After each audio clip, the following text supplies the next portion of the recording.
commission, there can't be any explanation other than the commission has stolen their votes.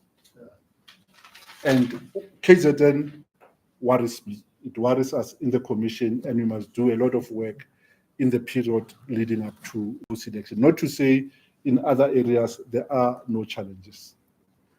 As if our own difficulties internally are not enough, we can't overemphasize things that will occur out of the geopolitics. Multilateralism is disintegrating.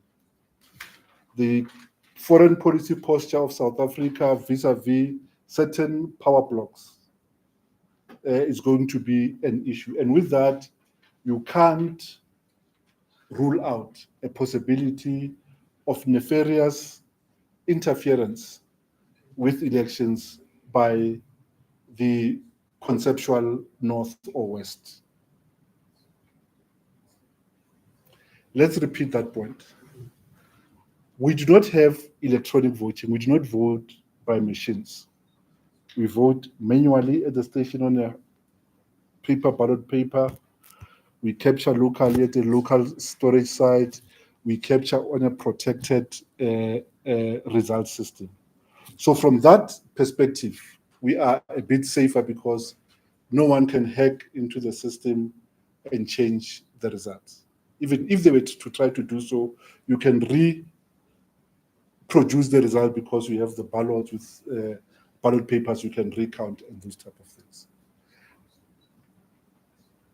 But foreign actors have become more sophisticated than this. If you go to the Caribbeans, a player like Bell Pottinger, they helped change governments, not through guns, but through messaging that alters voter behavior, through misuse of algorithm to expose certain demographics to certain messaging that affects their behavior. In one of the island countries there, the population is mostly people of African descent, and there's a significant Asian population.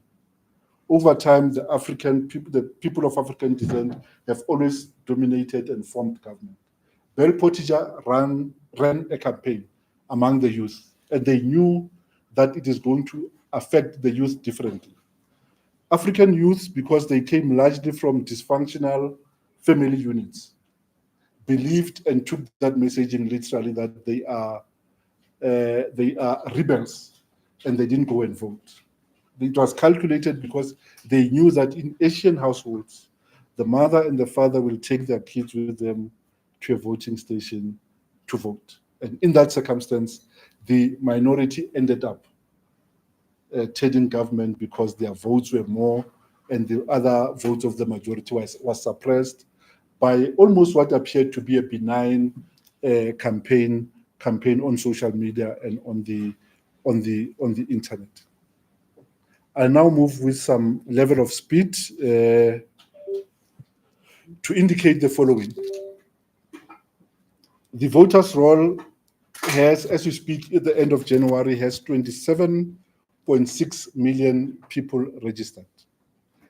And registration on the roll is a condition precedent to participation in elections. What does it mean? 27.6 million out of a possible 39 million age-eligible citizens. So you have, 12 or close to 13 million people who are unregistered.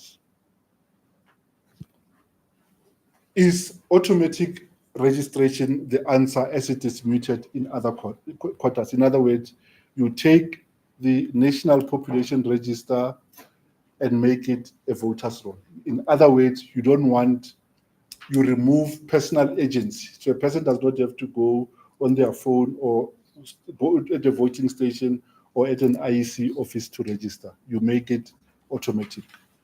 Our position is that it is a policy choice and government must pronounce on whether they implement automatic registration. Because I'm speaking to a political party, let's do this. you don't have a minister responsible for home affairs.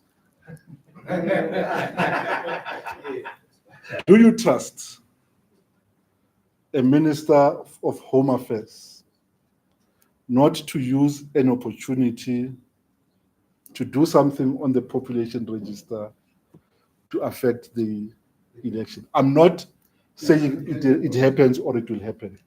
That is the risk. The National Population Register is in the hands of a member of the executive who comes from a political party. So if you conflate the two,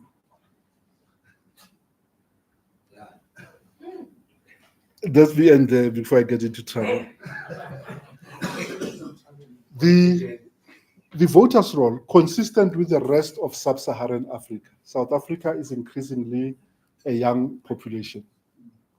And what is clear on our voters' roll, there's a phenomenon of an aging roll. People who are 40 and above are the majority on the roll, when people 35 and younger ought to be the majority on the roll because they are the big